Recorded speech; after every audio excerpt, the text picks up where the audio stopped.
All right, well, welcome everyone. Thank you so much for joining us. We are at the Water Use Efficiency Standards Workshop number 12, and we have a really excited and really full agenda to cover today. So without further ado, we're going to dive on in. We are definitely going to tell you about the latest and greatest on the regulations. There's a lot going on. We're going to talk about the Department of Water Resources interim reporting tool and how you can provide comments. And then we're really going to have some feedback, some breakout rooms designed to hear from you, try and give you some support, and also we value your feedback. And so we're going to try and gather some feedback in a couple different ways. We're going to be doing a live survey, some breakout rooms, and then questions throughout. So I'm going to kick off with a welcome. Then we're going to have Elizabeth from San Diego do some of our standards updates. And then Mina from San Diego is also going to be chiming in with myself as well. I'm Michelle Madaus from Madaus Water Management. And then we've got Nate Adams, and he will be from Santa Margarita Water District, and he will be joined by Claire Nordy from City of Santa Rosa on the interim water use reporting tool. Then we're going to have some breakout rooms. We have 4 choices of breakout rooms, and we have 8 people helping to lead those. I'm really excited about the breakout rooms, and we will have a group discussion following that. And then last but not least, a wrap up. So like I said, very full agenda, and hopefully you find value in all these discussions. So we are on Zoom. We've been a lot on Zoom, but there are expected to be 130 of us in this meeting. So please do, if you're not talking, put yourself on mute. If you want to have a question, go ahead and raise your hand. We're happy to hear from you, but that will keep the large number of participants contained and hopefully productive in our discussion. So again, mute on the left, stop video. We would love for you to share your video when you're talking and also in the breakout rooms. Or if you have any questions, feel free to put them in chat. We have someone monitoring the chat and we'll chime in if we have additional questions. So we did send out a survey. It was sent out by Debbie in the invite email if you're trying to look for it. We will also be placing it in the chat. And I do give you permission to do it if you haven't done it yet. It has 8 questions. I'm just going to kind of fly through some of the answers. And it did, thank you very much for those of you that did it. It shaped our agenda today. This is by the group, for the group, and we heard from you. So thank you for filling it in. Basically, about 80% of the group has read the regulations and has questions or hasn't finished reading them yet, or yeah, are kind of in that state. Only 12% have read them and have no questions. So that means the majority of the group wants to learn more, and hopefully we'll find value in Elizabeth's share out on that. Are you submitting a comment letter? So we do have a breakout room dedicated to talking about comment letters and or rephrasing things that might be in your letter. About over 2/3 of the group are either doing a letter or have already submitted one, planning on submitting one, or plan to sign on a group letter. So by and large, most of the group, 2/3 of the group, plans to submit a letter in some form or fashion. So that is a part of our breakout rooms as well. And then what are your biggest regulation specific concerns? We had 5 of them. The first, and there seems to be kind of a theme. They're either, the first 4-ish are either on DIMS or CII, and how many they are, and the CII best management practices. And then last but not least, the disclosable buildings, which is also related to CII. So yes, very much heard and echo on that. Thank you, CalWEP. They also have a survey running around, and I got to see a copy of theirs, and they also had a similar answer to this question. So CII is definitely a concern, and I will be talking about that a little bit today as well. And then, do you feel prepared for the DWR interim reporting tool due January 1st? Most of the group, not so much. So there's only a 25% of the group knew it and think they could handle it, but 3/4 of the group either needed more training, hadn't downloaded it yet, or I don't even know what you're talking about. So that's what we're here for. So for 3/4 of the group, we're happy to run through the tool, going to have a live demo in Excel, and hopefully you find that helpful, and here to have a breakout room also if you have additional questions. So thank you for all the answers, and we have woven all of those results and feedback into today's session. Last but not least, how can we help you? There were a lot of answers, but creating a process map for everything, I do agree there is a lot going on and a lot of moving parts. And the second one is similar, like create a calendar when everything's due. So we're starting with that today with what are the first things due and when. So you'll notice there's a lot of dates in what we're showing today. And an in-depth training sessions, designing regional CII BMPs, and more workshops. So that's what everyone was thinking. And you can impact these results. Again, in the chat room, we have a link. It is a Google survey. It will take you about 5 minutes. We are going to give you a bonus. If you haven't taken the survey and you're willing to do it, we will be showing these results again live, maybe not the written ones, but the pie charts at the end of the workshop. So if you take 5 minutes and fill in the survey, I'm happy to re-show the results and see if any of the answers have changed. So please fill it in. Again, it's in the chat. With that, I'm going to turn it over to Elizabeth, and she is going to go over the water use objective standards and give us an update of where we're at, what happened on October 4th, and where are things going from here. So, Elizabeth, please yours. All right.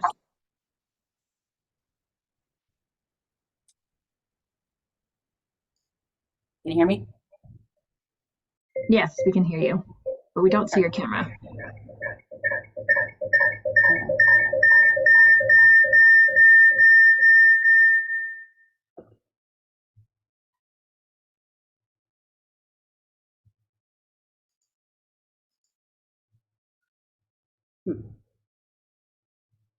I don't know why my camera is not showing up. We can see you now, so you're good. Okay. Go for it. Okay. And you can hear me and see me? I can hear you and see you, and you're not echoing, so you're good. There we go. Okay, we're good then. Sorry about that. Conservation is California way of life. Just to start out, I think one of the State Water Board released their proposed regulatory text for making a conservation California way of life. For those of you who have been involved with this for a very long time, I think you know that there's a lot of, it's been a long process, and there's been a lot of different drafts and a lot of different proposals, and DWR's recommendation, and the state board has put out. This is the second proposal they've kind of put out. What's significant of this October 18th date is it starts the time clock, the 1-year time clock, to complete the regulatory process.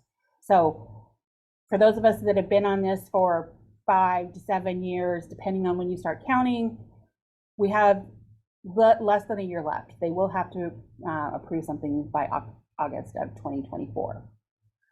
There was a board workshop that took place on the 4th of October. For those of you that were there in person, thank you very much for showing up. For those of you that were engaged online, thank you very much. For those of you that hung on till 9:30, I think we need to go out drinking one night and celebrate. No, but just want to say that there was obviously a lot of interest in there. There were a lot of comments. There was about 6 hours of public comments focused on the concerns associated with this regulation. There were pool contractors concerned with the temporary provisions for pools. There were agencies that were small size concerned with their ability to meet both the objective and things like the CII and reporting requirements. There were quite a few comments on the CII. There was a obvious trend that a lot of the Central Valley and inland agencies were seeing some of the highest lifts or biggest lifts to get to their objectives, and some of the challenges that might come there. I think that at the end of the day, based on the comments that we heard from the board, is that they heard us, and I think they share some of our concerns.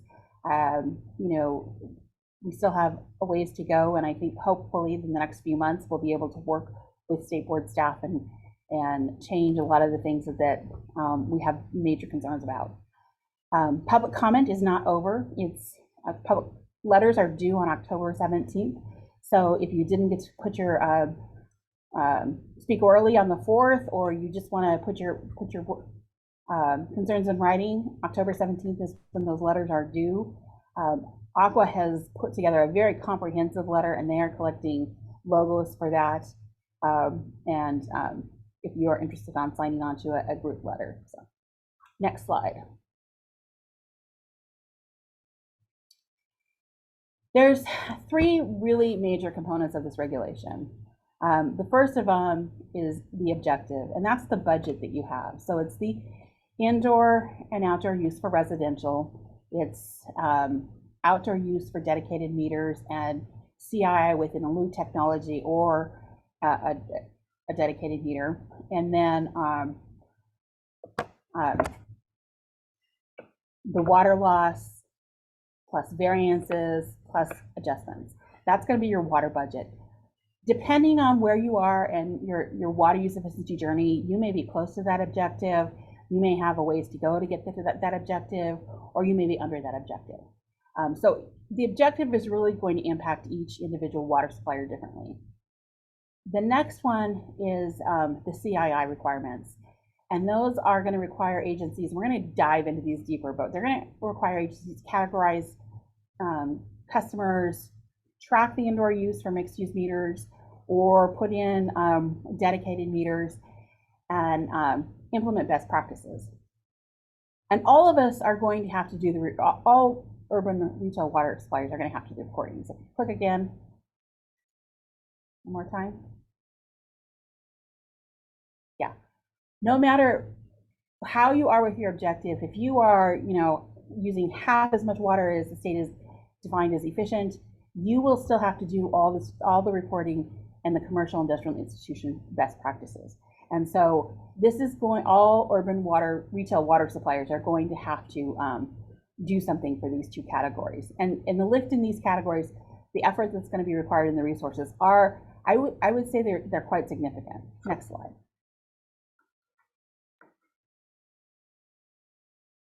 We're going to start out with some terminology. In case you don't know what the UWUO is, it's your urban water use objective. That's your total budget. The rest of these, if somebody's typing out DIMS and MUMs, this is where you find out what all those things mean. I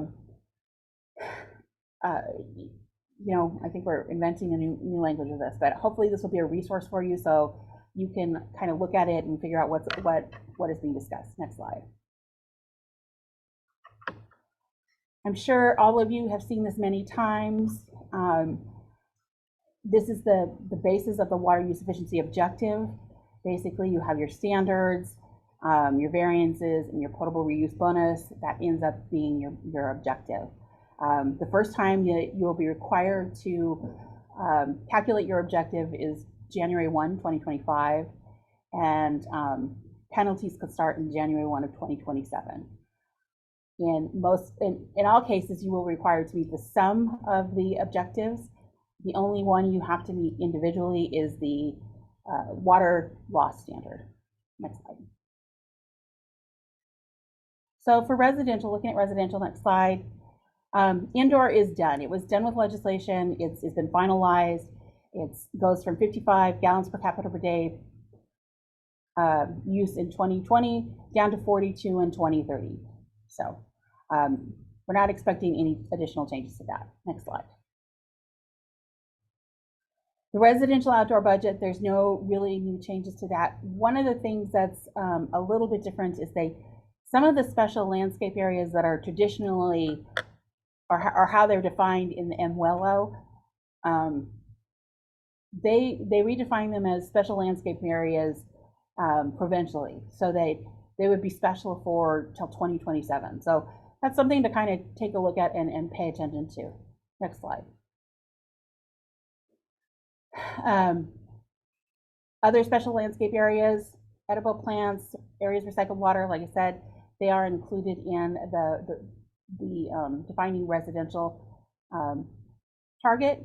One of the things to think of about these special landscape areas for edible plants and recycled water is that you have to know where these are being serviced. So you have to be aware in your service area where there's edible plants on residential land use. So it's one of those things that kind of keep in mind. You use the special landscape area, but you also have to collect the data to be eligible for that as well. Next slide. Landscape factors. This is a slide that the state board staff showed at the October 4th meeting, and it kind of gives a range of what different landscape looks under different design factors.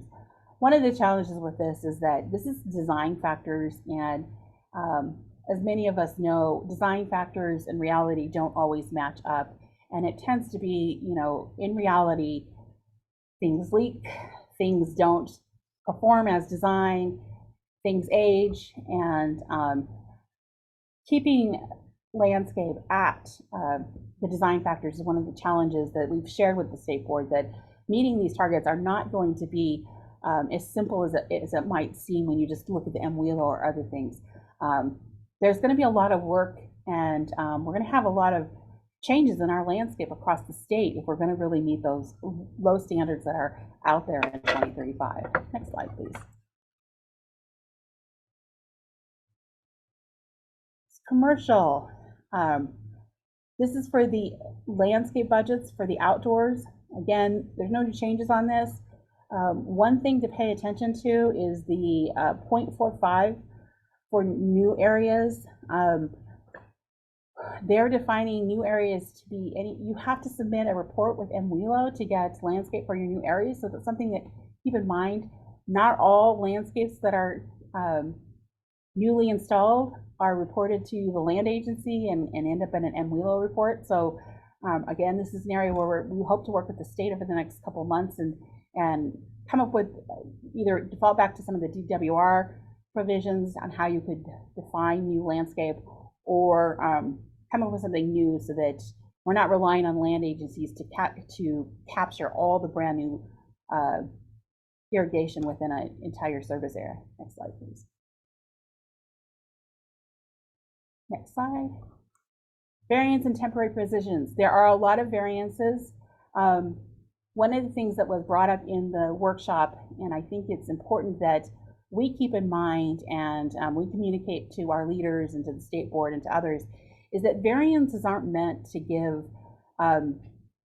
water agencies extra water so they don't have to be as efficient. Variances are meant to adjust the budget to account for efficient water uses. And so these are things that some agencies have to do that others don't, and putting them in the budget adds to that equity that is to be included in this long-term regulation. It says, if you have an evaporative coolers in your area and you have a large population that's using them, especially in those summer months, and it's driving up water use, that's not an inefficient use of water. That's a reasonable use of water, and that should be included in your budget. And you should not be penalized, and your residents should not be penalized for not meeting a target that doesn't include your evaporative cooler use. Same thing if you have a population that is seasonal, or you're in a resort area, or there's a lot of Airbnbs or other things like that. Those kind of things have a big impact on the targets. And again, it's efficient water use. It needs to be included in that budget. That's kind of the whole point of the budget, is to make things equitable. Three things that were in there, and these were discussed quite a bit at the workshop, and is pools and spas and water features, trees, and landscapes. Those were given temporary provisions, so they were going to be short-termed. Again, there's a lot of concern about the pools, because they're looking for efficiency down to the 0.55 ET factor or the 0.45 ET factor for pools, and without a whole lot of support saying that that's an efficient way of using a pool. The typical is a 1.0 ET factor. That's consistent with MWUWO. That's consistent, I think, with what most water suppliers have seen. And so, again, these are areas that we hope to work with the state board on and get some more realistic standards in here over time. Next slide. The last portion of the budget is the potable incentive or bonus incentive for potable reuse. This, again, is part of the legislation. it was included in the legislation that if you had a potable use project, were using potable reuse, you got up to 10% of your, between 10 and 15% of your objective added to your target or added to your budget. And so this can be very helpful to several agencies. You know, I've heard several agencies say that they're going to meet the target because they have this bonus incentive. And it's something to really consider as you look at indoor water use and all the different requirements and how it's going to impact your agency. Next slide, please. Now we're going to give it over to Michelle. She's going to go over the commercial industrial institution portion of the proposal and talk about that and how that may impact your agency. Great. Thank you, Elizabeth. So yes, there's a lot of comments on this particular section. There's kind of three different ports that I'm going to go over. There's a dedicated irrigation and meter conversion. Elizabeth was kind of alluding to that a little bit. Right now, it's written that you have 3 months to identify your meters that are equal to 500,000 gallon threshold of landscape water use. There's a lot of comments that people can't do it that fast, and that should have been 2025. So, but that's how it's written. Each supplier must install dedicated irrigation meters or in lieu technology, and they have a timeline that I'm showing here, 20% by 2026, 60% by 2028, and 100% by 2030. One of the new elements that's been interesting and under discussion was providing the mapping of your CI parcels, but that's not expected until 2026. So people are commenting, well, how am I supposed to be turning in information in 2026 if that's when I'm getting my mapping? So there's some discussions on the timelines and proportions. So TBD on that piece, and I would definitely look for some potential modifications in that area. We'll see. Then another piece of the measure, the CI regulation, is the performance measures. I'm going to cover 3 parts of that. So again, there's no quantified budget for CII. The CII, or commercial, industrial, institutional, I'm going to define it. It's off here on the right and written out for those that are still unfamiliar with that term. But really what they're trying to get at is they didn't give a quantifiable budget because they said, okay, if California is the 8th largest economy in the world, we don't want to force a budget that would therefore reduce the productivity in our commercial space. However, that doesn't mean that we don't want to be water efficient. So instead of a quantifiable volume of water or a target, we are instead doing a performance measure. It has 3 pieces: classification, mixed use meters, and best practices. And I'm going to cover those one at a time. And I'm showing off here on the right a best management practice guide that came out back in 2013. It gets referenced a lot. So if you haven't seen that, even though it's 10 years old, you may want to get a copy of that because a lot of things that they're discussing kind of have been coming from that document. So the classification, right now, the proposal is to have 22 classification categories. The ones in black are actually coming directly from the Energy Star portfolio manager. Those that are in kind of the red-orange color are additional elements that they saw were missing. You may also notice that some of these things are not necessarily what we would consider high water use in the water space. So number 10, parking, for example.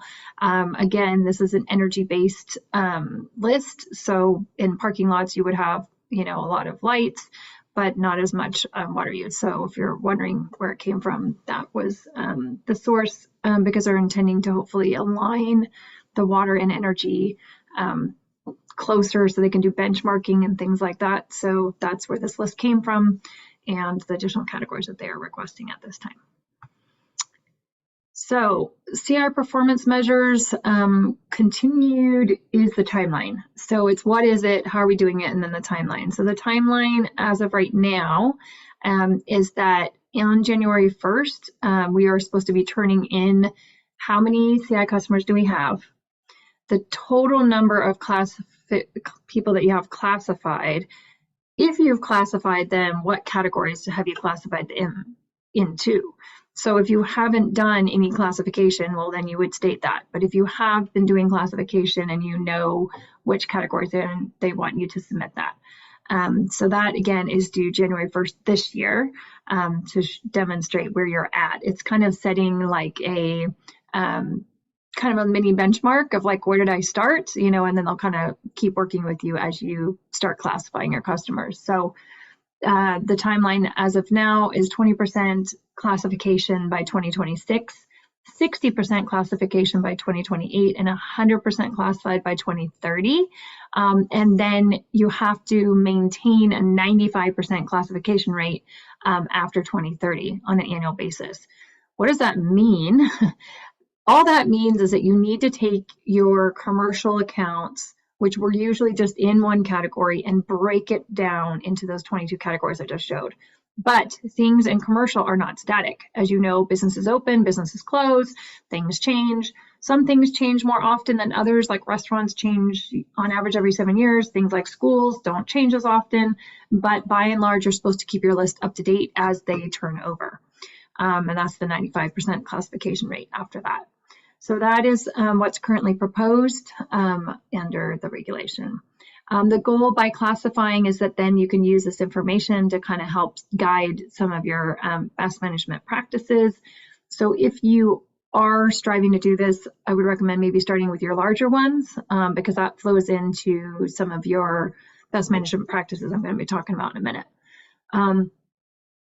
CI performance measures, mixed use meters, a lot of discussion on this one. The original proposal was that it was going to be based on 1 acre of landscape. Now they have changed it to 500,000 gallons annually. This is problematic for some people because some people don't know that number, or it changes based on year, based on if it's a drought year or not a drought year. So there's a lot of discussion if it should be a volumetric target or if it should actually be like a physical landscape area.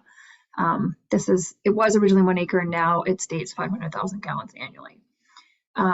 And then there's also the possibility to use in lieu technologies. That is a big question. A lot of people want to be able to use AMI or AMI technology to identify landscape, and therefore you don't have to put in a mixed use, like a meter to separate out landscape water use from non-landscape. A lot of discussion still going on that. And a proposal, a lot of letters are going to go in saying, can you please specify that AMI is an in lieu technology, but it's not defined as of yet, clearly. Another element of the CI performance measures that gets a lot of questions is disclosable buildings. It's not a term that we've historically used in the water world that often. It is more of a real estate or a energy field lingo, I'm going to call that. And what it is anything that's over 50,000 square feet, you would have to send them multiple things. You would have to identify the owner of that building. If it's over 50,000 square feet, you have to collect 12 months of water use and provide it to the owner once you found them in an energy store portfolio format, which you will need to learn. And then you have to provide the water data in the energy store portfolio manager format to that owner. And then the goal would be to encourage them to submit that information to the energy store portfolio manager, but it is not your responsibility to make sure that they have done so. So that is what's currently proposed under that disclosable building element. And back to best management practices. So earlier I was talking about, okay, maybe focus on your largest users. That's because the best management practices have 2 different elements to it. A lot of discussion on this one. And the way that it's stated is that the top 20% of all classification categories would have to get 1 BMP per 5 BMP categories. Kind of hard to make sense of that, but what it means is that all those 22 categories, you'd have to do 5 best management practices. So for hotels, for laundries, for parking lots, you would have to have 5 BMPs for all 22 categories. So that's a lot. First of all, you have to identify them, and then you have to give them BMPs. And then if you have the top 2.5% of your customers, you have to give them 2 BMPs. So that's where a lot of discussion is happening, that people are saying, wow, if I have to do 5 BMPs for all my 22 categories, and they're not all going to be the same, because what you would offer potentially to a parking lot would not be what you would offer to a hotel, would not be what would be offered to a restaurant. You're going to be offering a lot of BMPs. So that's definitely the discussion point. The original DWR recommendation was different. The original DWR recommendation on this particular item was to do just the top 20% of volume and give BMPs to that, not 20% of all 22 categories. That's very distinctly different. So one would be like, take all your customers, top 20% of volume, deal with them. The other one is like all of your customer categories in top 20%. So very different distinction there. One new element that's been added since we've seen, earlier versions was non-functional turf. A lot of discussion on this one too. So the way that it reads is that we are going to not allow non-functional turf in commercial properties by July 1st, 2025. Two elements. One is there's also legislation roaming around on this exact topic. So that's kind of one element. So this one, they're like, so how does this one merge in with the legislation that's going on in parallel to this? Should this even be in the regulation? Shouldn't we just follow the other, law that's been discussed and, in a slightly different parallel area? The second thing is, how do you define non-functional turf for some of the CI spaces? The definition kind of leads a little bit of confusion as to what's functional, what's non-functional. So yeah, and then there's also some exceptions that I've listed here. So a lot of interesting discussion on this, a lot of pushback on this particular element, and we'll see what ends up happening. All right, so that is the CI space. So with that, I'm going to turn it over to Mina. Or Elizabeth, do we want to take questions now, or do we want to do Mina first? What do you think? We can take a quick breather, and we've been throwing a lot of information at you. Yeah. Are there any questions that anyone has, or any discussions, anything about what happened at the state board meeting, or anything else? Feel free to throw it in the chat or raise your hand, or it's. And Nikki and Sierra, if you see anything in the chat, just let us know. Oh, I got a raised hand. Okay, Ursula. Yeah, I have a quick. Yeah, thank you. Ursula with Pasadena Water and Power. I have a question on the non-functional turf requirement. So my understanding is currently we have this at the state level. The state's responsible. The enforcement has not been placed on local jurisdictions. Am I reading this correctly, that including it in here would place it onto the local jurisdictions as a requirement to then also enforce? That is the discussion point that, Okay. Shouldn't we just leave it where it is and not have to deal with it in this regulation, which theoretically is for urban water suppliers? So you nailed that comment. And that's definitely the discussion point that's been thrown around. Elizabeth, do you want to add anything else? No, I think you have it right. Yeah. To me, it kind of looks like putting it in here says that the retail urban water supplier is responsible for not allowing the irrigation of non-functional turf. That's not what's currently required. You just can't irrigate non-functional turf. There is not a requirement for the supplier to do anything to enforce that. So, yeah. All right. Okay, thank you. No problem. Yep, so that's definitely a discussion point. All right, Lisa Quayler. Hi, yeah, thanks. So I saw on the slide, it was for the outdoor residential standard. The chart, it was taken from the board, and it was like a chart that said 20% INI for all compliance years. Mm-hmm. And during the meeting, Karina was like, oops, that's a typo. It should only say 20% INI up to 2027. So I just wanted to call that out. It's not, I know you guys took the data or the charts from the board, and so it was the board's error. Mm-hmm. It was earlier. It was one there it is. Oh, there it is. Okay, got there. Yeah, you're correct, and I'm sorry I didn't catch that. One of the things that is unique about this this current, one of the temporary provisions is that up to 20% is only through 2027 as it's currently proposed. So thank you for catching that. Yeah, we can add that on the slides when they send them out too. Yeah. Thanks, Lisa. All right, Gabriella. Sorry, I had to unmute myself.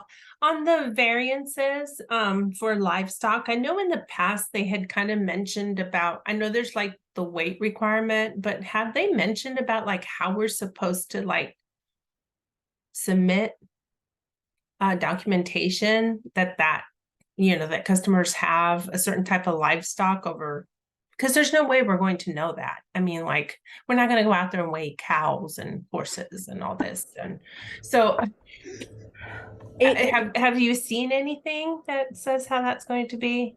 No, I haven't seen anything about what kind of evidence you're going to have to produce to in any of these situations. Well, I guess there's some things that for evaporative coolers, but they didn't specify in horses and livestock, either in the reporting requirements or in the variance, how you were going to determine how much each animal weighs. Yeah. Yeah. I find that, you know, like, it's difficult to comment on the variance, especially one that's going to impact some districts, when you don't even know what the requirement is going to be of that variance. Yeah, and one of the things that I'm seeing in some of the languages for variances, and you know, I think it should be included in all the languages for variances, is flexibility for the supplier to, you know, meet with the supplier to come up with a different way to calculate it, that they can demonstrate that they've calculated this need. One of the challenges that we've come upon while we've been developing this standard is that for these variances, there's not an easy way to calculate them. And you know, I think there should be a lot more flexibility. I think there should be a lot more ability to estimate things, and kind of a little bit more grace given to the water supplier, so that they can kind of demonstrate, hey, we do have a lot of horses, or we do have a lot of llamas or cows or whatever, and it is impacting our residential water use. You know, here's an aerial of, you know, an average area, and there's, you know, something simplified that you can kind of give to the state board and say, hey, this just makes sense. I don't know that we're going to get that before the end of the year, but I definitely think that we need to be pushing for flexibility.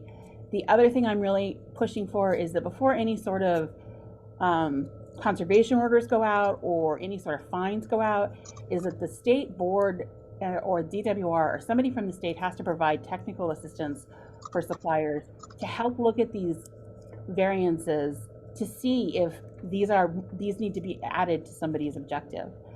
Because, you know, some suppliers don't have the resources to do any of the estimating, and so somebody may have to help them and say, hey, look, oh, you're over your budget. Well, we're looking at your aerial, you have no landscape, perhaps you have evaporative coolers in this area, and, you know, something like that, so that if you're going down a regulatory pathway where you're penalties or whatever, it's because, you know, you're not meeting a water use efficiency standard, not because your water use efficiency standard is wrong. So if you put in letters, I really encourage everyone to kind of address their local situation and address their local concerns and say, we would really like this for our area. And those are two ways you can address it. Okay, thank you. Thank you. All right, I think our last, he disappeared. So I think maybe we've gotten through all the comments. And I just looked at the chat, Elizabeth, and I think we've kind of addressed them all at this point. So I think we're good to move on to Mina. Okay, so let me go ahead and go back to where we were. All right, so we're going to switch gears a little bit. Nina is from San Diego, is going to talk about data requirements and reporting, a little bit about the urban use objective calculator. So Nina.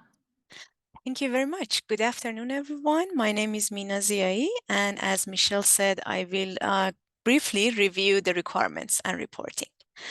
So from January 1st, 2024, as Elizabeth mentioned also, every urban water supplier needs to submit a report annually to DWR. The reports needs to include these information: urban water use objectives, the actual urban water use, documenting any implementation of CII performance measures, describing how they are progressing toward meeting the urban water use objectives, and any variance and bonus incentives that can be applied to their service area. And regarding this reporting, which is mandatory for every urban water use, and it's from 2024. If you need additional information regarding that, please refer to pages 28 to 35 of the regulation document.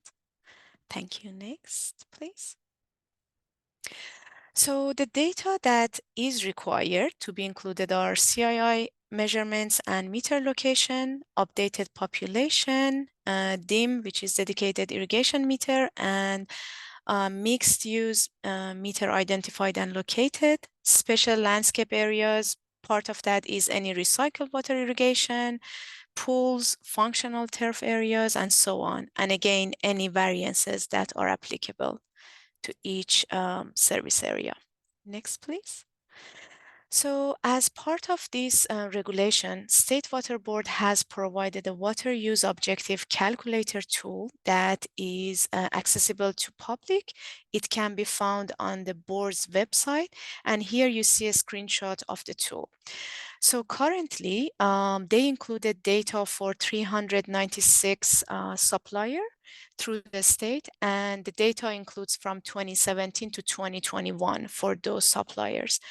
First and foremost, I encourage everyone, if you haven't already done that, check the data, the previous data provided, and see for your agency if that matches what you have on file, because there has been some discrepancy for some agencies, even for the data used by DWR.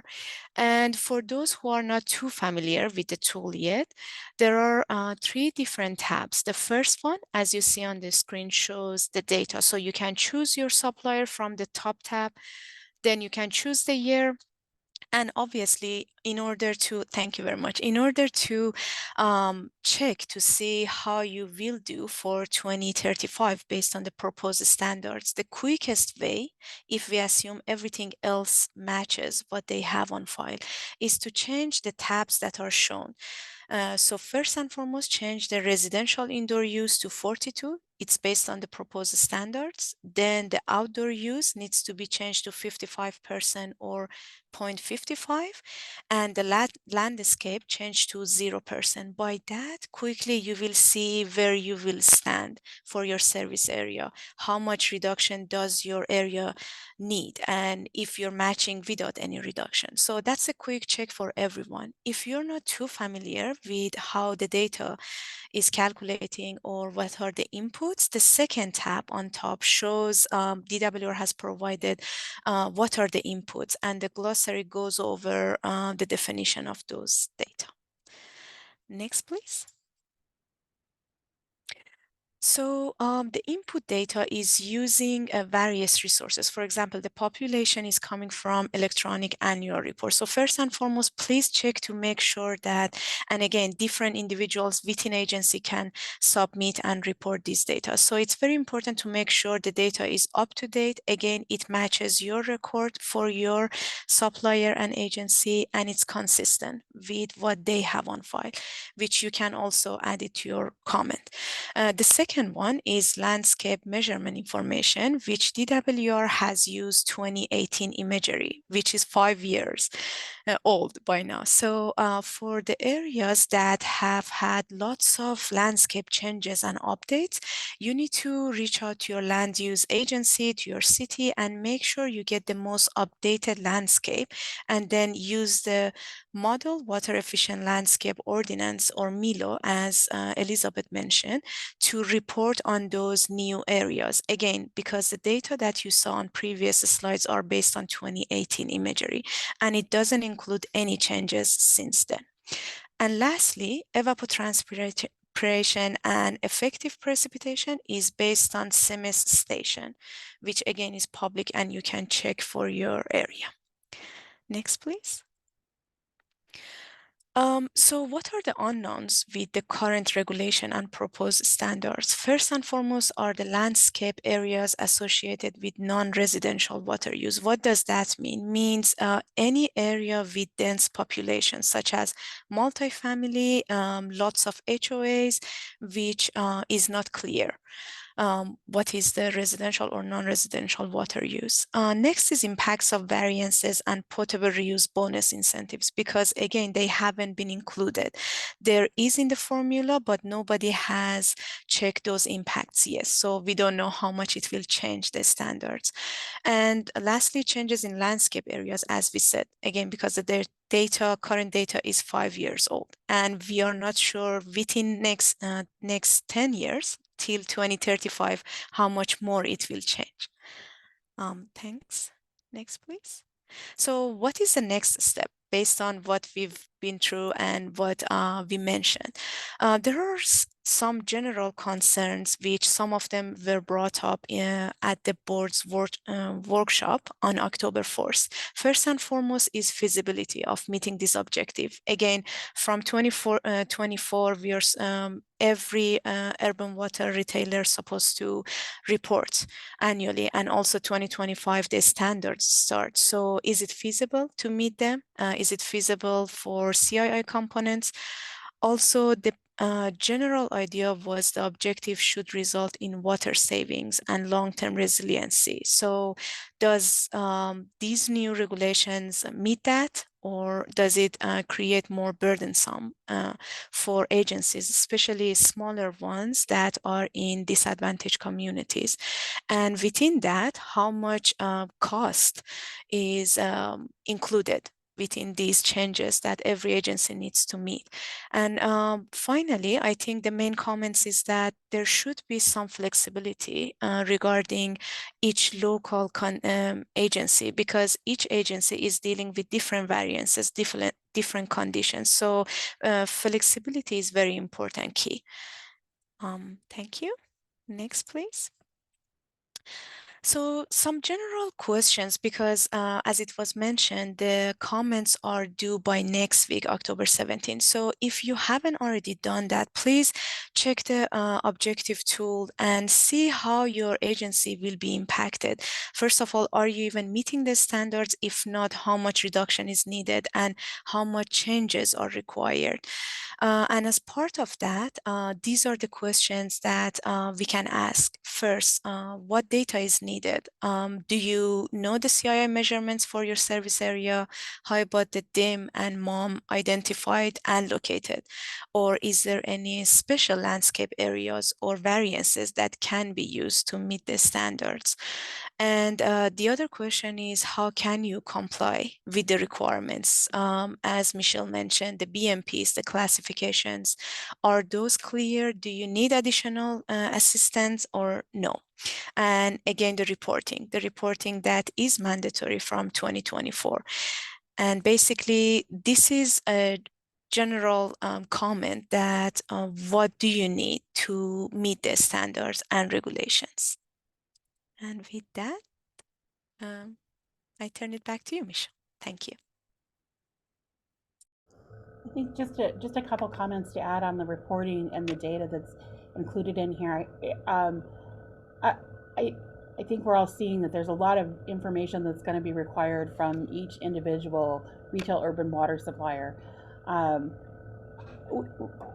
know that CAWA, the Water Authority, and others are kind of working on tools to help meeting those data requirements and, guidelines on how we can do it.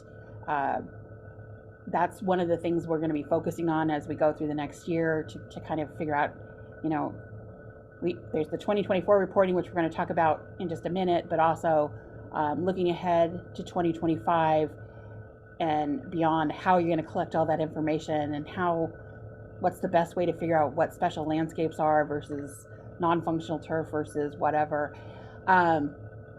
The other thing is that, you know, the water, I put in the chat, but the water board is using the information that they have in the tool. When they show on their presentations how many agencies are going to be impacted and by how much, by the objective, that's the information that they're using. And so we know there's a lot of unknowns about there. So if you have a lot of dedicated landscape areas that might be included in, or there may be meters within your residential landscape areas, which is probably going to be common for HOAs, multifamily, that kind of thing. That's water use that's not being calculated when they're looking at how you're performing compared to your target. And so your target could be, your water use could be off by that much, depending on how much of what's being considered as dedicated is actually dedicated for residential use within the residential land use that's already included in the LAM. So I suggest that I really encourage you to look at that information, look for concerns that you might have, make sure that you know, the information they do have is as accurate as you think it can be, because they are using this information to show everyone, hey, one of the things that was brought up is that a lot of suppliers can meet these standards, so everyone should be able to meet it, you know, and we want to make sure that when they say that kind of thing, it's accurate, and there's still a lot of uncertainty. So with that, any additional questions?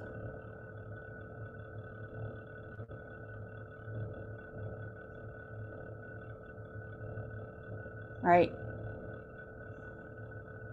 I don't see any. There's one in the chat that I can repost, and you can maybe address it. It was for Mina, but I think you can do that via chat. Okay. So we're going to switch gears. Again, if there aren't any other questions, I didn't see any raised hands either. So we're going to move on to our next subject, which is the DWR interim annual water use report. We are going to have two speakers for this section. We are going to have first Nate Adams from Santa Margarita Water District. He's going to give us a few slides and then a tour of an Excel file and how the tool should be filled in, and some things to be aware of. And then we're also going to have some comments from Claire Nordy from the City of Santa Rosa on their experience using the tool as well. So I will turn it over to Nate. Hey, wonderful. Hopefully everyone can hear me okay. Yes, we can hear you and see you. Perfect. I have one thing to state on the objective tool. Make sure that DWR's imagery that they've provided everyone, and we're going to use it in the tool too. You know, we found it in our service area. If you have a lot of master plan communities and you have a lot of DIMs, those are irrigating residential parcels. And so it may be inflating your residential areas. And so if you have an inflated residential area, that's your denominator. Put on top of it your residential water use and compare it. You might look better than what you really are in terms of how much water is being applied to residential landscapes coming out of residential meters. Let's do this though. Let me share my slide. And what I want to provide everyone is a snapshot of DWR's interim water use report, because here's the shocker of it all, right? Is that yes, there needs to be finalized language in where this all lands, but we agencies are on the hook for reporting by January 1st of 2024, which really means December of this year. We need to provide them with high-level information about our water use and some of the information as it relates to what standards are in place, like indoor, et cetera. So let me share my screen. And let's share this spreadsheet. All right. And hopefully y'all can see that. So this is DWR's, and full credit to them. This is their draft 1.2 model version that they've given us agencies the opportunity to look at. There are known issues and errors, and as we're starting to enter in our own data, we're finding a couple other broken cells, bad references, etc. We're going to flag those. I have a call and meeting scheduled with GWR staff early next week to kind of go through it. So iteratively, they're going to improve this, but it's going to be improved on our help. So we want to get it to a place where hopefully before December, when we're all having to report this, we don't have as many bugs as what we currently are finding. But I would really advocate strongly for this.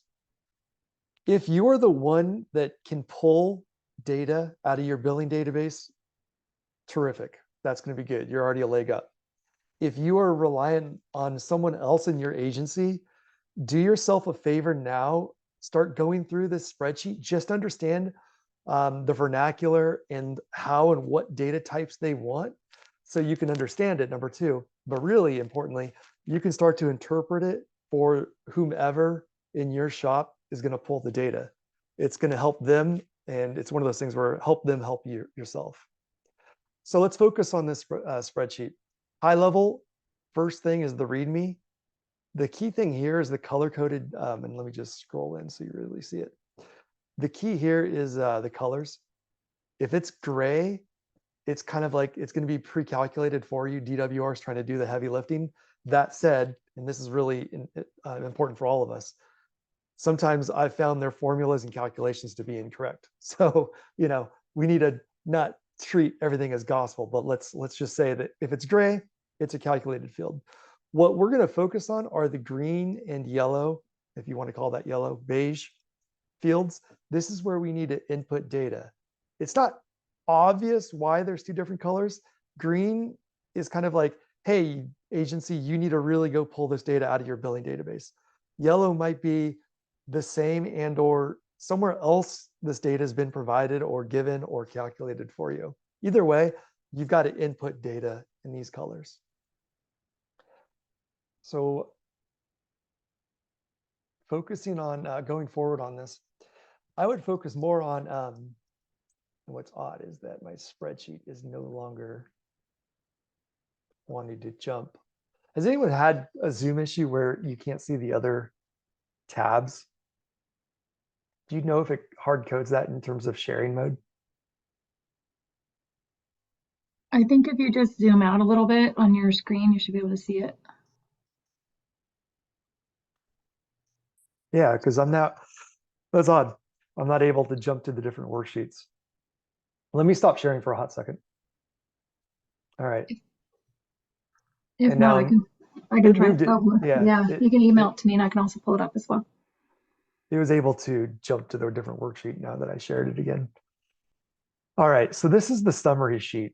All right, so this is what we've done is my colleague who's also on the line, I think Mia Forsline, she's also helped me populate our data into this spreadsheet using our actual water use and also using some landscape area and other key fields like our water loss data. High level, here's the first another little avocation I would say. This spreadsheet is all in gallons, and all of us, your eyes are going to go cuckoo. You're not going to have context for understanding your water use at the billion gallon level, right? So I've just helped myself, and I just took these numbers and divided it by the conversion factor to seat and acre feet, because generally we have a better comfort level for understanding our acre feet usage. But the summary is going to be pulling from the other green tabs. I've colored them green, and this is where you're really going to formatively do a lot of your work. But high level, this is where your summary would be at. And so if you look at your actual water use for the residential, which combines your indoor and outdoor standards, we're saying we use 5.5 billion gallons in 2022.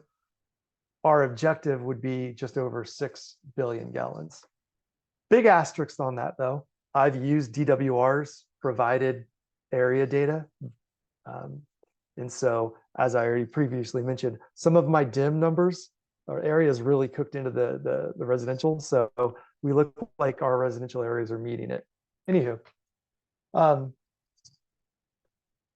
let's see if we can get lucky. Hey, it's changing. It's switched over on us. Here's where you're going to want to spend some time understanding what they're asking for. The actual water use. This should be aggregating and summing up your total residential water use, which is a component of your indoor, and your outdoor. It's summing up your DIM. And if you're in, I'm going to assume most of us on this call are in Southern California. So many of you have recycled water use DIM.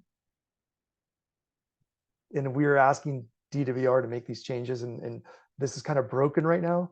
I've suggested to them that they need to have call outs separately so that you can report on your DIM, drinking water DIM or potable DIM, and your special landscape area DIM, and your recycled water DIM. Because that way, since we track it all differently, we should be able to report it differently so we can really fully understand how you calculate the objectives against those. Because the big reason why is our SLAs get an ET factor of 1.0 versus the 0.8 or 0.63 or 0.55. So when you look at this, focus on here. Here's your residential water use, your total volume, and we've made our own notes. And this is, both single family and multifamily water use. Here's your multifamily. So that's when you sum it up. That's your single family plus your multifamily water use. And this is coming out straight out of your billing database. So this is working with, let's say, your customer service manager, pulling it out of your customer information system, single family, multifamily, adding it in here. And so this is the easy part, right? This is the fairly straightforward. Just really get your head around and get the criteria set on which customer or account types you want to pull data for on these things. And then on this, your total annual volume of real losses, I would suggest if it's not you, go talk to your colleague who is doing the water loss reports and make sure that you get the right number there in terms of the real losses that you report on. So let's go over to the harder, this is the more difficult one and the one to really get your head around. So high level, again, we're gonna have a breakout room. There's more questions here, but I wanna flag a couple big high level things for you to start acquiring the data to. So right out of the gate, anything in gray, they're calculating for you, okay? So what you'd wanna know is your population. The other key thing that I'm gonna, if you guys can write down, this is the high level, just putting my head through this, is you're gonna wanna define for yourselves what makes sense at a nice cadence or frequency for you to understand what your population is. If you decide to report on calendar year versus fiscal year, do you want to capture your population on June's and July and December? These are kind of important things for you to get your head around. The other big thing is, especially with water loss, you need to know how and when to report on the number of connections for your single family and other account types. So again, find a good opportunity and time to take a snapshot of time to calculate and find what the number of connections are, because depending on your billing system today, right here today in 2023, it's hard to go back and understand, let's just pick a number. Tell me how many residential connections you had in July 2022. Maybe that's difficult for you based on your billing system. So you may want to start creating these snapshots and times and memorialize them, archive these type of numbers. These numbers right here, this is your efficient outdoor residential water use. These numbers are coming right from DWR, right? And so this is your residential. And here's your, this is the famous I&I landscape area. So for Santa Margarita Water District, DWR calculated that in 2018, we had just over 4 million square feet of I&I. Go to your ETO, find your nearest CIMIS or whatever you're using. For our case, in calendar year 22, we had 55 inches of rain, 55 inches of ETO. We had 10 inches of rain. And so what we did is just over 10. We've calculated it as 1/4 or 0.25 times 10 using the really loose DWR model. How DWR is doing it with the other Cal Scimitar, it's a total black box. So if you want, for simplicity, 0.25 times whatever your average or your rainfall for a year was. And that gives you your net ETO, which is ET minus effective precip. High level, it calculates then out based on your area and those ET values, what your outdoor budget was. In this case, it's saying that given that area, you're going to be given just short of $3 billion gallons of water for calendar year 22. Over here, for my own sanity, I did this myself. I just did a little conversion for acre feet. So that's 9,000 acre feet for a given year. If you include INI, you know, a small percentage of, they would give you 20% of 4 million. It gives you a little bit higher of a budget. So there it is. That's very high level of how you would go about, and this is the data that you know and you have access to. Open question is just like the objective tool that you'll see again. DWR out of the gate, most agencies do not have their dim landscape areas. So you're just gonna, I would suspect, you're gonna be able to hard code whatever your actual dim usage was is what your dim budget is. Because if you don't know your areas, you can't calculate a budget, right? So that's why you'll see in the urban water use objective tool, your CII dim usage is your CIM dim budget. For those of us that do have our areas, we can start to calculate it out, and where you would do that is down in this area, starting at row 36. You could enter in your CII dim regular landscape area. So for us, we could input our area there. And this is totally broken, so I don't want to show this much. It's completely broken. So I'm working with DWR to get it unbroken and get it right for us. I would really advise you skip down to row 45 because you are going to report. You're already doing this. Again, find your colleague in your shop who understands and does the water loss, and you're basically recreating the same worksheet and spreadsheet that you have already done. Just pull the information out of it, right? So on it, it's asking for your number of active and inactive service connections, your length of miles, and from that, whether you're mile based or whether you're per connection per day based, this is the number that we've reported, 7.75 gallons per connection. So it can calculate what your actual real water loss standard is based on that. And so you can compare it. I'm going to stop there because I don't know the full agenda. I want to give deference to time. A lot going on here. There's a little bit of wrong, but again, high level, really start to just don't get overwhelmed by like, oh, I don't have the data yet. Just start getting comfortable with the data inputs they're asking for, so you can still help yourself interpret it for whomever is going to have to pull it for you, so you're not panicking before your Christmas vacation. No one wants that gift. Thank you, Nate. We just thank you for kind of the overview. If you do want more, we are going to have a breakout room. Don't worry, you can keep going for another 15 minutes on the tool. Claire Nordy from Santa Rosa is going to give kind of just a 5-minute overview on their experience using the tool as well. And then we're going to dive into some breakout rooms. So Claire, thank you for joining us. Sure. Thanks. Hi, everyone. I'm Claire Nordley. I'm the Water Use Efficiency Supervisor for the City of Santa Rosa, so up in Northern California. But I think, similar to what Nate said, we have similar experience with our tool. I didn't put together some slides, but I just have some high-level tips and thoughts that you should consider when you're putting together your reporting for this coming year. So the first thing is there's actually some debate about whether we all should be reporting or not. And I want to just bring that up because the regulation is not finalized. The legislation says that we should be reporting starting January 1st, 2024. But considering that the regulation is not finalized, there has been some debate, and I've heard talk of some water utilities who have decided not to report because the regulation is not final. So it's something that you should talk to your legal counsel about. We did talk to our legal counsel, and they were sort of like, well, we think you should report, but it's not really clear, but probably best practice, maybe you should. So anyways, we already did it, so it's done. But anyways, talk to your legal counsel. You might not even have to report this year. I think it's open to interpretation.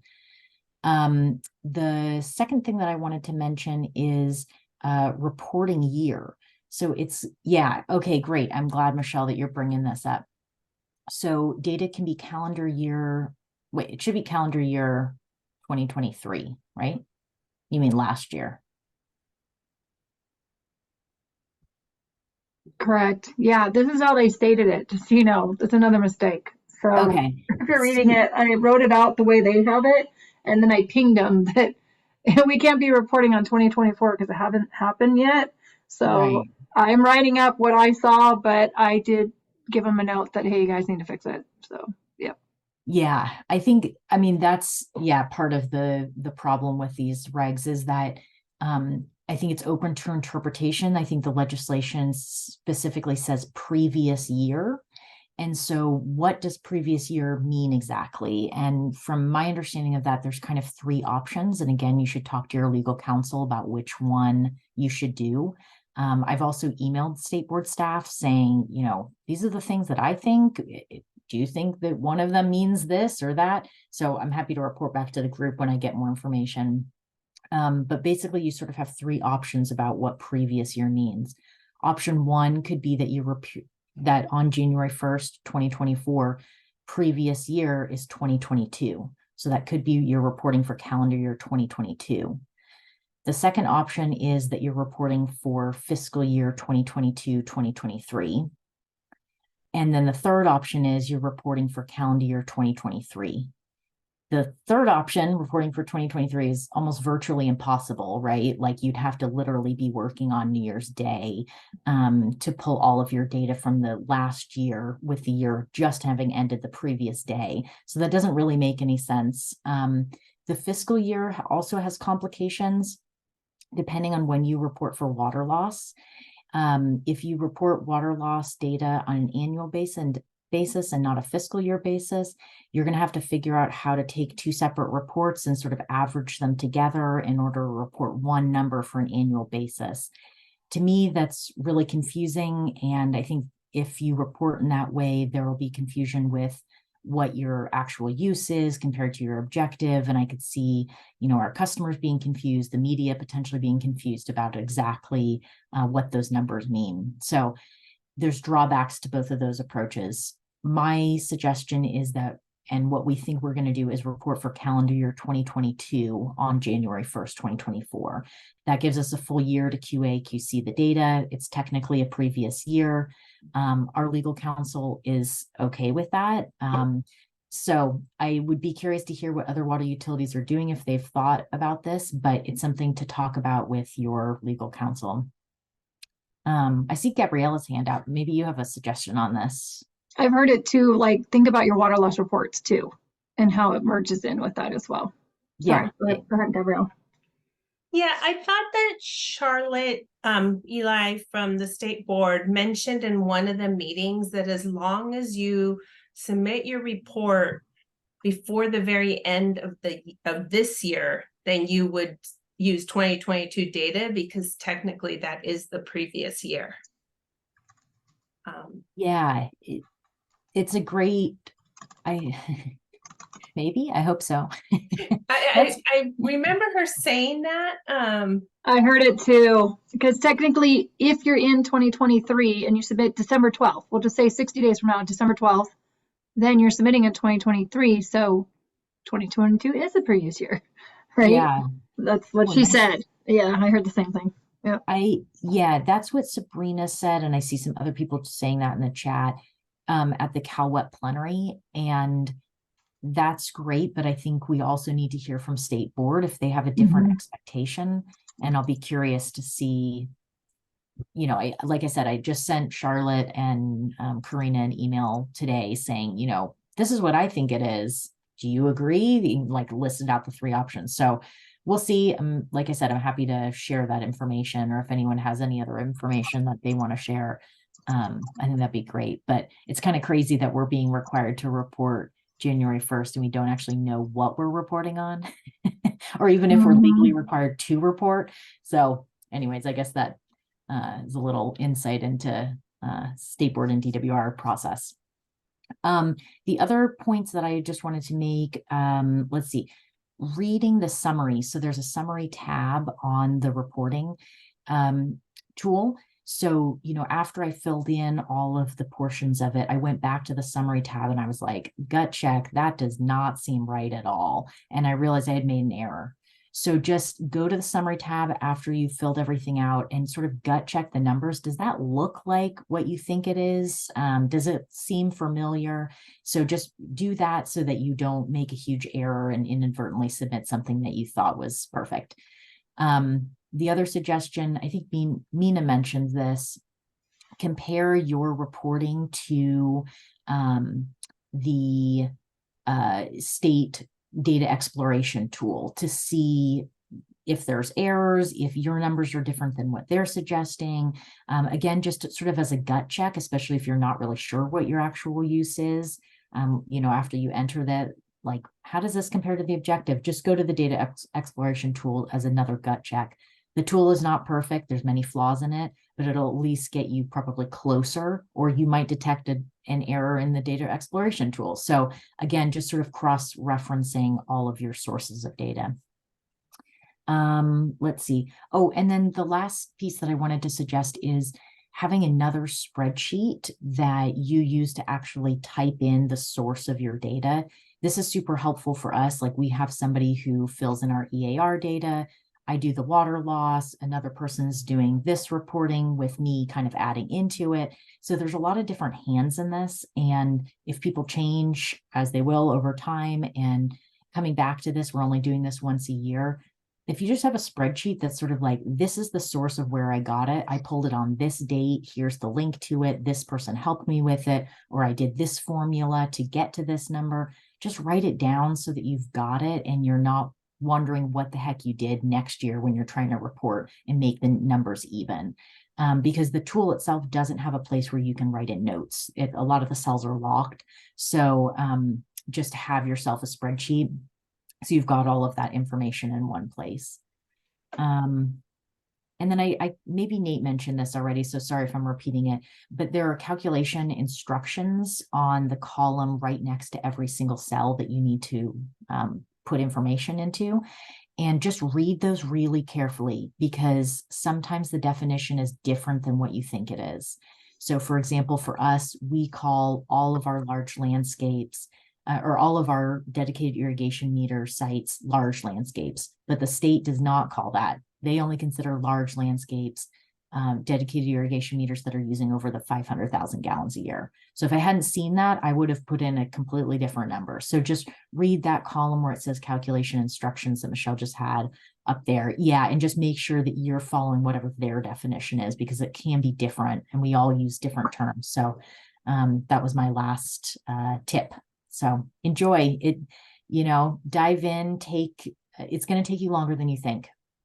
And it's more complicated than you think. So sorry, but I suggest looking at it now and don't wait until the last minute, because it could feel overwhelming. Great.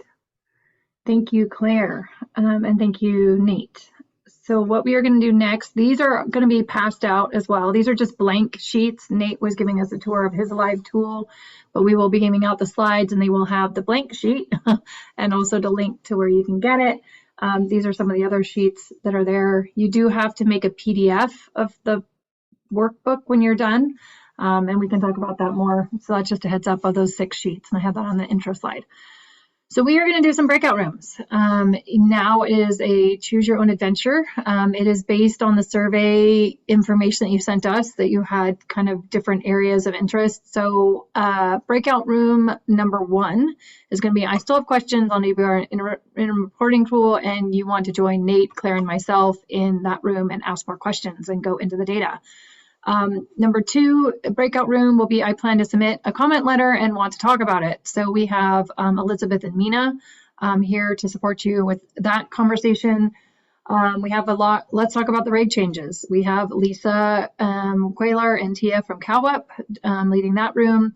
And then we have rephrasing my concern from management and comment letters. And we have Sierra Orr from Madaus Water Management, and she's a PIO, and Debbie Dunn, who used to work at Beverly Hills, and they're here to help you rephrase if you have a concern or a comment, but you just don't know how to state it. They will help you with that. So we are going to have 15 minutes to go into our breakout rooms. You will be able to choose your own breakout room, and you will also be able to change room if you so desire. So we're going to go do our breakout rooms, then we're going to come back, and then we're going to talk about what everyone did in their breakout rooms, and also show if there's been any change in the survey results. So again, I put it in the chat. If you have not done the Google survey, please do so, and then we'll take a look and see if anyone's interests have changed based on our discussion. So with that, we are going to launch the breakout rooms. Please feel free to choose the one that is of most interest to you. Hope you have a great discussion, and I look forward to everyone's summary when they get back. So go ahead and choose the breakout rooms.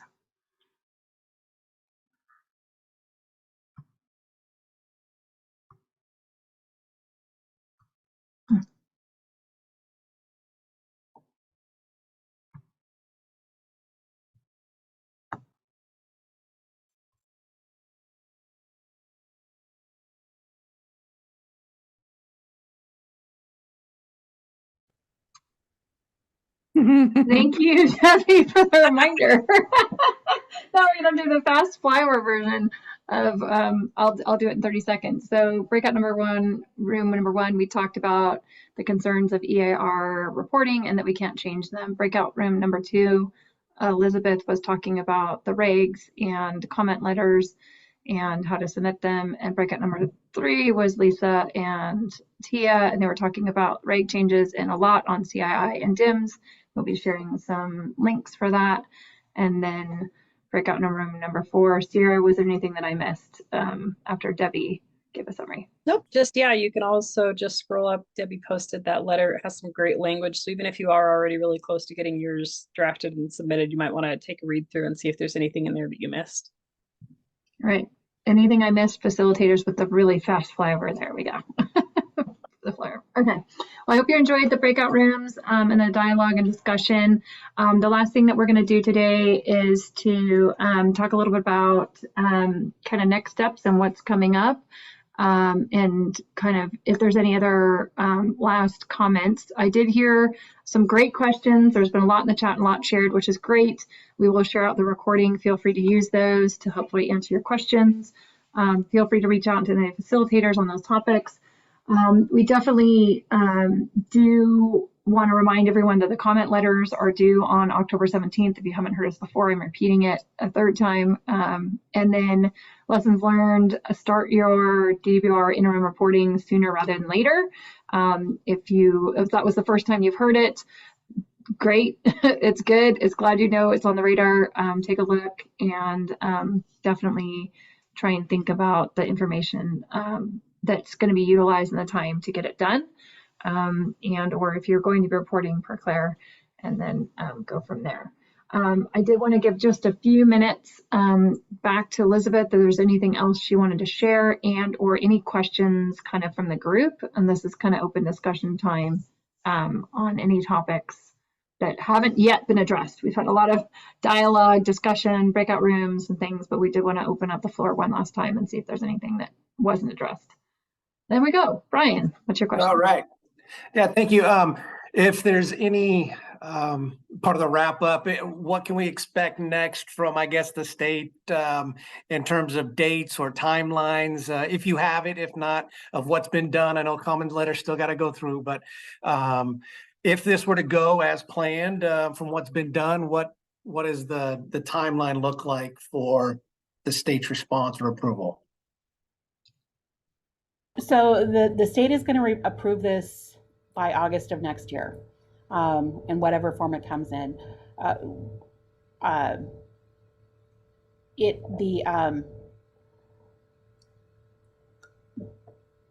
The proposed regulations and the comments on the 4th in the workshop, when the state board did their discussion kind of after all the public testimony, they did seem to be willing to make changes.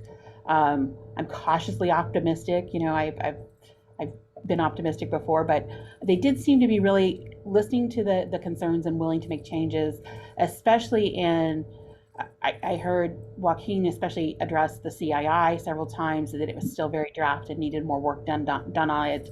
You know, there were several comments about the aggressive approach to the outdoor standards and transforming landscape across California and things like that. So if I had to, you know, put my crystal ball out there, I would say they're going to get their comments in next week. Probably, you know, take some time to develop, you know, to read through and look at all those comments, and then hopefully sometime early next year there'll be some sort of process to start to make revisions, and then maybe the, you know, spring timeline-ish, we'll see another proposal. There'll be another 15-day comment period, and maybe one more round before again it gets approved. This is definitely the last opportunity, I believe, to make really significant changes. I think after this, they're going to have to move towards final pretty quickly in order to meet that August deadline. Great. Brian gave you a thumbs up, so it sounds like we answered his question. All right. Yeah. Anyone else? So timeline recap, October 17th for comment letters, January 1, 2024 for the DWR interim reporting, and our tentative regulation close stop would be next August of 2024. So, and we can add that to the slide. People find that helpful. Anything else? Other questions? Just a note going forward, we're going to continue to have these work groups, workshops. We'll probably have them more regularly next year. This year there was a lot of time where nothing really happened. So I think we're kind of edging towards that finalization. I think we have some areas where we know things are going to be what they are, and we can start producing the tools to help water suppliers collect all the information that they need for that first 2025 deadline, for the first real non-interim deadline. And like I said, the Water Authority is partnering with CalWEP, or with, the CADC to put together a guidebook on measuring and classifying all the CII land use data, so that when you get information from DWR, we'll have some, we're trying to put together a couple of different pathways that you could take to get that information to a format that you can use to calculate your formula. I know that others are working on tools too. That's really going to be our focus next year, and would love to hear feedback on anything that, you know, you really think needs addressed and you really need some assistance on. So thank you all for attending. We really appreciate it, and it'll be an exciting year next year. So. Yeah, we'll put the, there is a question, the last question in the survey, if you haven't done it yet, is what does everyone want? Hopefully you can see that we paid attention to the survey and we really did want to hear your feedback. So if you fill in the survey, then we will definitely take that into consideration when we're doing future workshops like Lisa mentioned. That was all the way back in the beginning. Here are some resources and cheat sheets for you. I had that up earlier. I'll pull that up again. We will be passing out the slides. This is here for your use. There's just a lot of information. You've got the DWR websites, and then you've got the state board websites, and you've got CalWEP in there. So there's just a lot of great resources out there. And so we thought we would put this here for you to kind of help navigate that information. But again, we will send out the slides. We will send out the recording. Please fill in the survey, and we will send out the results once, maybe like a week from now, if everyone has a chance to fill that in. Good luck on your comment letters. If you have any questions on those, feel free to reach out to Elizabeth, and we hope that that is helpful for you as well. Last call on questions. This is it. Aqua is collecting logos. If you're interested in joining Aqua's letter, they have a very comprehensive letter that has a lot of information in it. If you want to add your logo to that, they're looking for logos by tomorrow, close of business. So let them know. Great. And thanks everyone for coming. It was nice to have almost 100 of you come today. So thank you.